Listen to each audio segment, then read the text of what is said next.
Hello everyone, and welcome to another episode of the Wise Decision Maker Show, where we help you make the wisest and most profitable decisions. My name is Dr. Gleb Tsipursky. I'm the CEO of Disaster Avoidance Experts, the future work consultancy that sponsors the Wise Decision Maker Show. And today I want to talk about what we have learned recently about the fallout of forced, top-down, heavy-handed return to office mandates.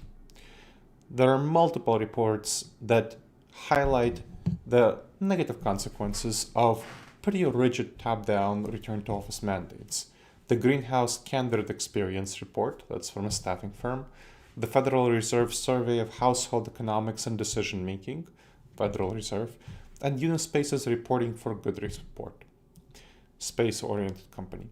So looking at Unispace, as you can guess, it is about office space. So let's talk about those reports in turn. According to the Unispace report on companies that actually enforce office returns, top-down, heavy-handed ones, nearly half, 42%, faced higher attrition than expected, and almost a third, 29%, struggle with recruiting candidates. So companies, in other words, knew it would cause some attrition, would cause recruitment challenges, but they weren't ready for how bad it was.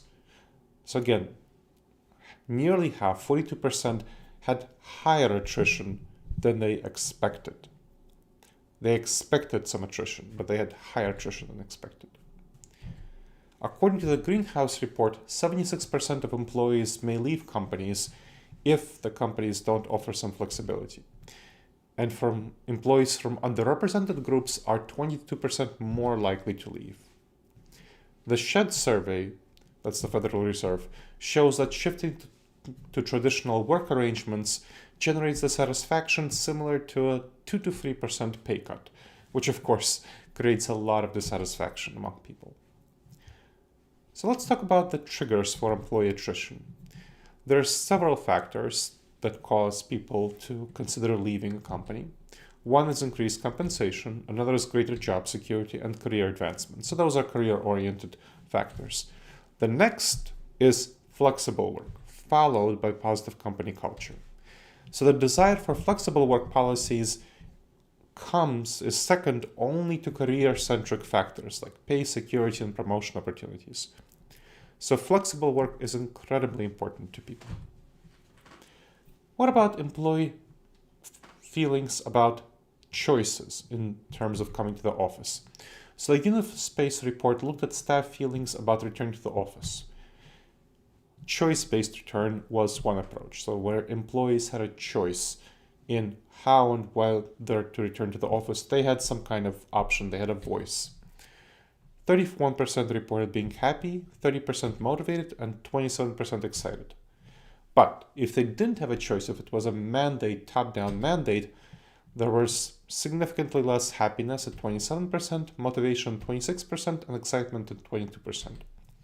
So clearly employees prefer a choice-based return over this top-down mandated return. And that's something to really think about, that mandated returns are going to make employees less happy, motivated, and excited than if they have a choice, if they have a say in how they return to the office.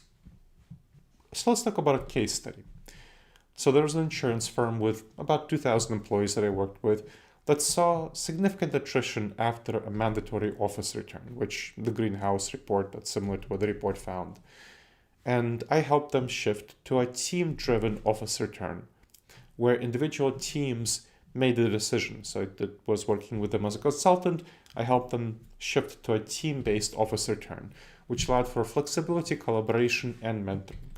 And the results were that attrition was significantly reduced and their in-office sentiment improved. They were more happy, motivated, and excited. Another one. So there was a financial services firm that had high staff attrition despite being pretty competitive in their job offers and their promotion, their salary, and so on. And so they conducted an internal survey which showed that employees really wanted better flexible work policies, which is similar to what the Greenhouse and SHED reports suggest. And so they consulted with me and made policy adjustments to enhance flexibility, and that helped them improve their turnover rate, so they had lower attrition after that.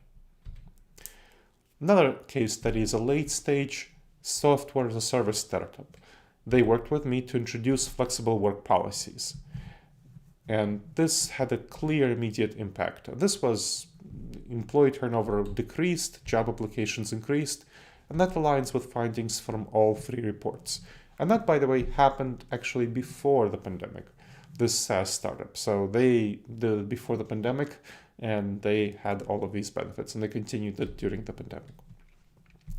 Now, there are some cognitive biases that you need to be aware of that cause us to make bad decisions around office returns. Cognitive biases are decision-making errors that shape our decisions and perceptions. They stem from our intuitions, our feelings. One of them is the status quo bias. So the status quo bias is the tendency to stick to what we know and what we're comfortable with. So tech startup, for example, it had a really good experience with a pretty hybrid, flexible model during the pandemic. But after vaccines became widely available, the leadership reverted to in-office work. So in-office work, they said, let's all come back to the office. And that resulted in high turnover and resistance, a lot of problems. And that's the status quo bias in action. The leadership perceived the right way to be as the status quo prior to the pandemic. And they tried to get back to it, and that caused them a lot of problems because staff became used to flexibility and they resisted losing it. Another one is the anchoring bias. So anchoring bias is where we get anchored to certain information. It's not quite the same thing as a status quo bias. It's about the first information that's available to us. So financial institution, again, after widespread availability, enforced a full return to office. That caused many employees to be upset. And that is where employees, in that case, were initially attracted by the anchors of brand and pay scale, but the pandemic caused them to shift what they focused on to work-life balance and flexibility. And so the rigid RTO policy harmed their perception of what the organization was about. That resulted in a lot of dissatisfaction and, of course, resulted in high turnover. So that leads us to the crucial role of flexibility in the future of work.